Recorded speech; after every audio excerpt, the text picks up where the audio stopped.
Something tells me this isn't a tomb.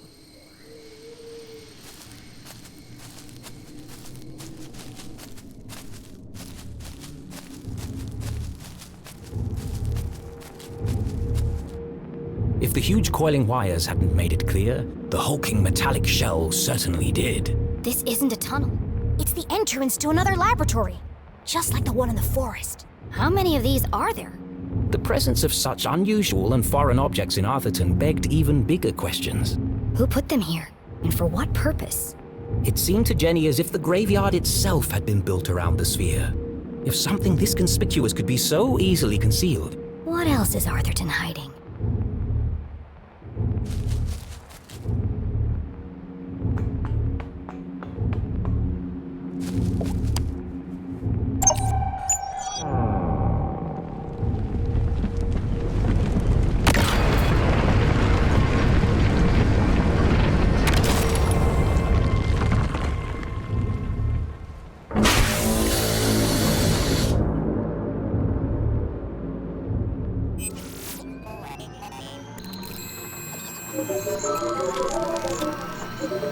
Well, at least we know it's working.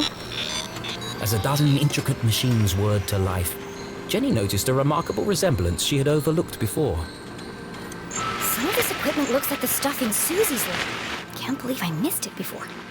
That girl owes me some answers.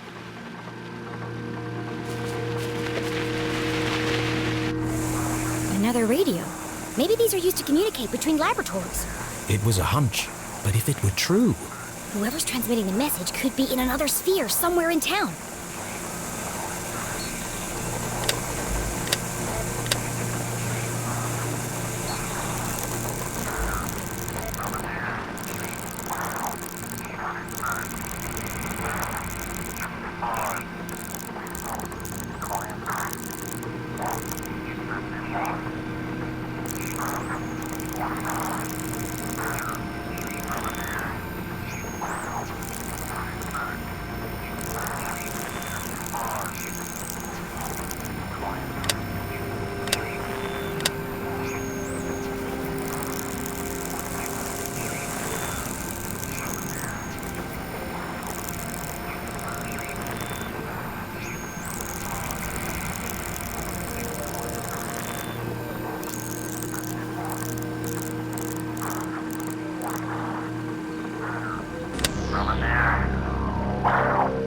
It's the same voice as before.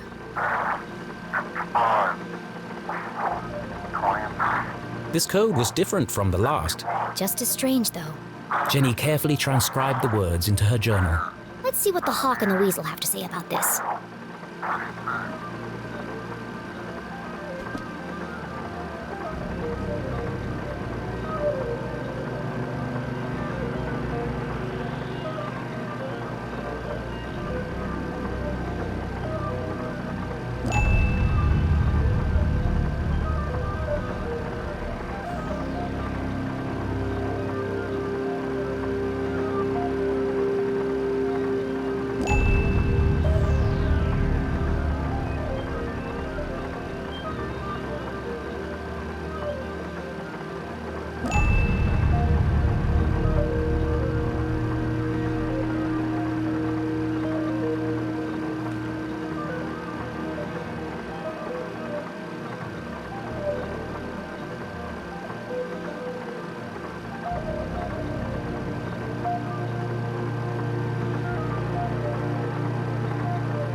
Purge infected, soon only death.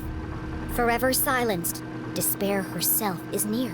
This message, as sinister as the last, sent Jenny's analytical mind into overdrive. Is the man in black sending these messages? Purge infected, forever silenced. Could that have something to do with Dean Strasberry? It can't be a coincidence that I found a copy of the same book by the Dean's corpse. But how are they connected? Soon only death, despair herself is near. And now they're coming for my mom. What does she know that they're willing to kill her for?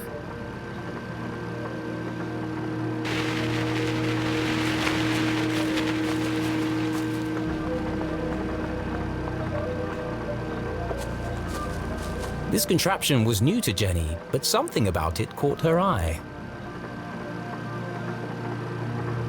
A large metallic slab with a distinctive indentation carved into its surface. That shape. Where have I seen it before? The Dean's ring!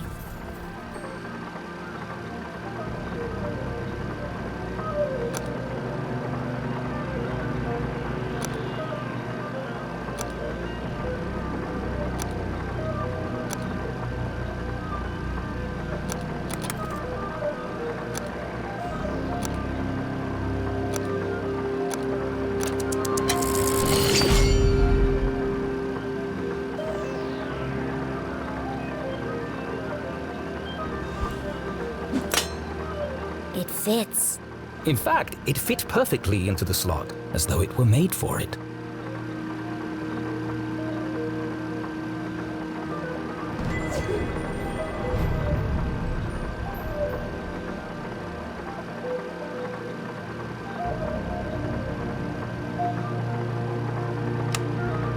Doesn't seem to be working. Probably just a loose connection somewhere.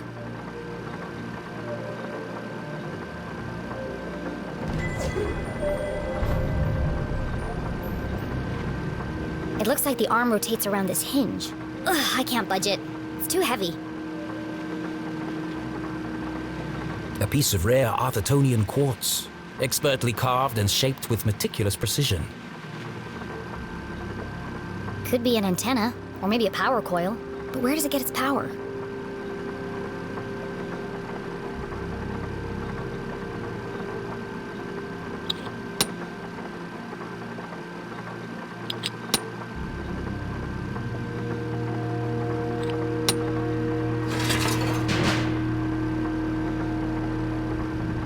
Jenny knew that the best way to fix anything electronic was... To mess around with it until all the lights come on.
If being a great detective didn't work out, Jenny had a promising career in machine repair to fall back on.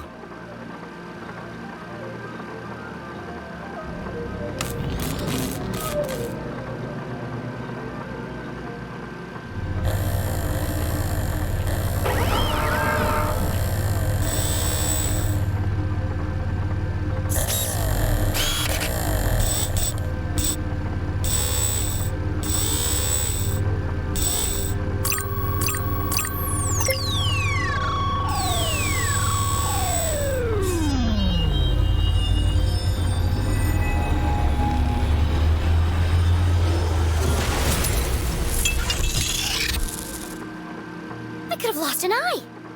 The machine's true application would remain a mystery, for now. But whatever its purpose, the implications were overwhelming. Dean Stroudsbury is somehow connected to this place. Had the Dean been aware of the secret hiding within his ring? Whether he knew or not, it's likely he was killed because of it.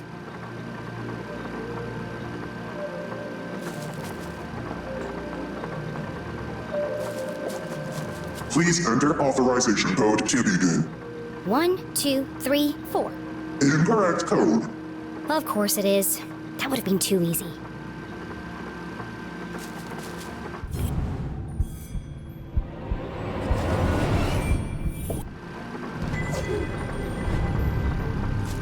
Please enter authorization code to begin. 1, 2, 3, 4. Incorrect code. Of course it is. That would have been too easy.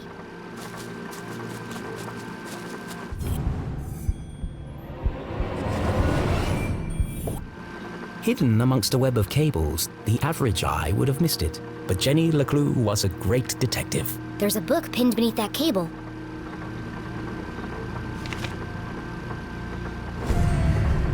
Confidential.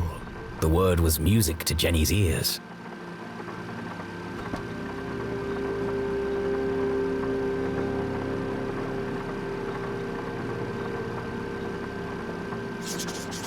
The Council of Three. Never heard of them. Sounds like he didn't know who they were either.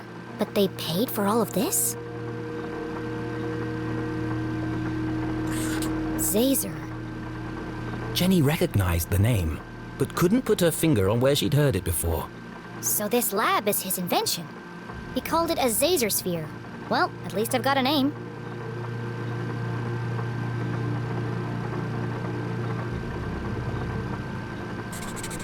These machines were built to study and harness the power of Arthurton's greatest resource. They were experimenting on the town itself.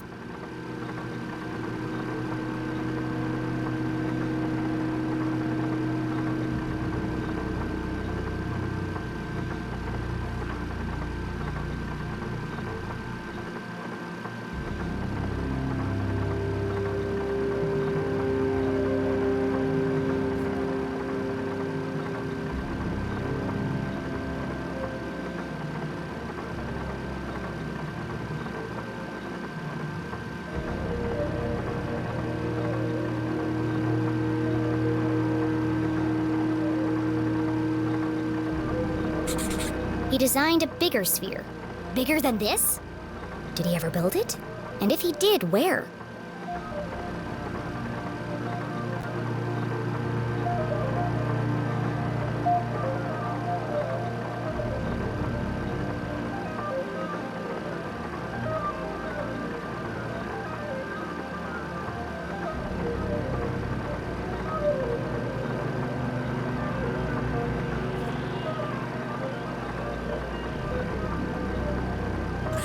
There was a badger on the door to get into this lab.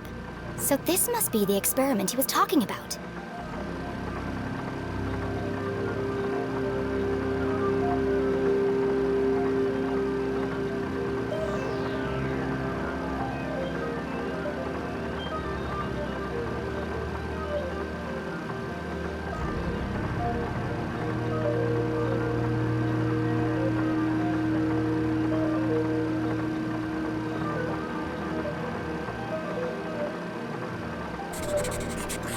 Exhaustion, rushed schedule, dangerous conditions.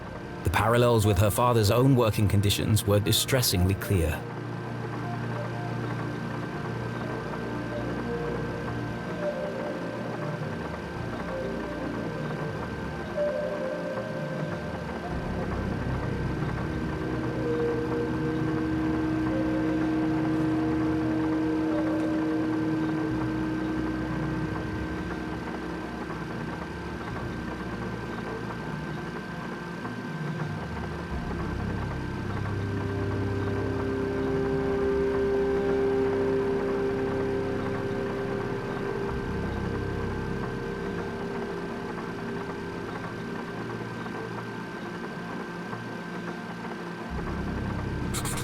All dead.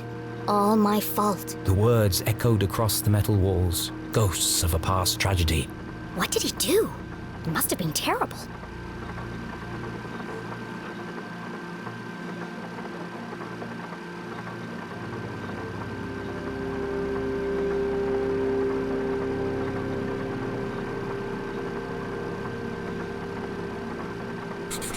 This entry is from much later.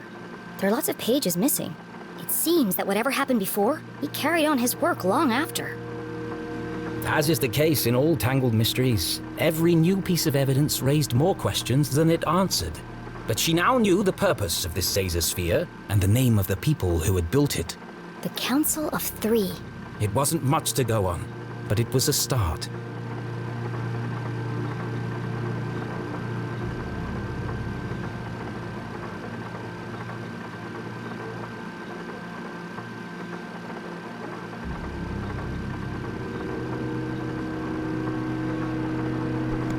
What's this? Another blank scrap of paper.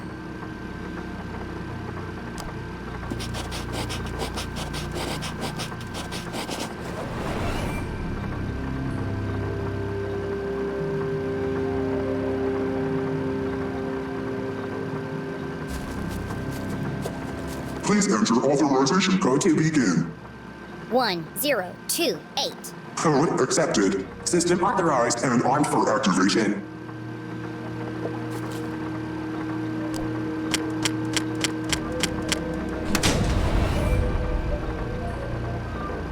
Preparing to run experiment 12, cycle 78. Sphere hermetically sealed. Magnetic transducer coils charging. Accumulating voltaic cells. Commencing experiment 12-91.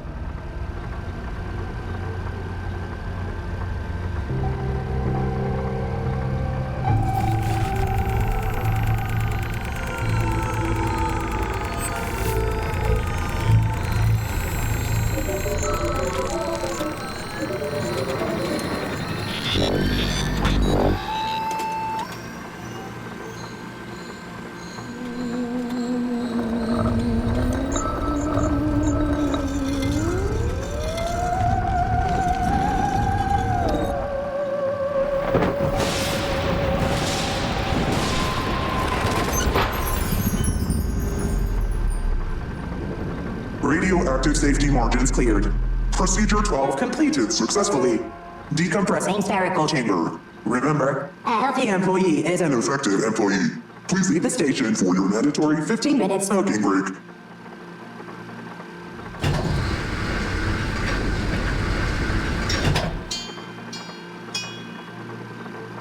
I wonder what it did. At least I wasn't covered in plasma.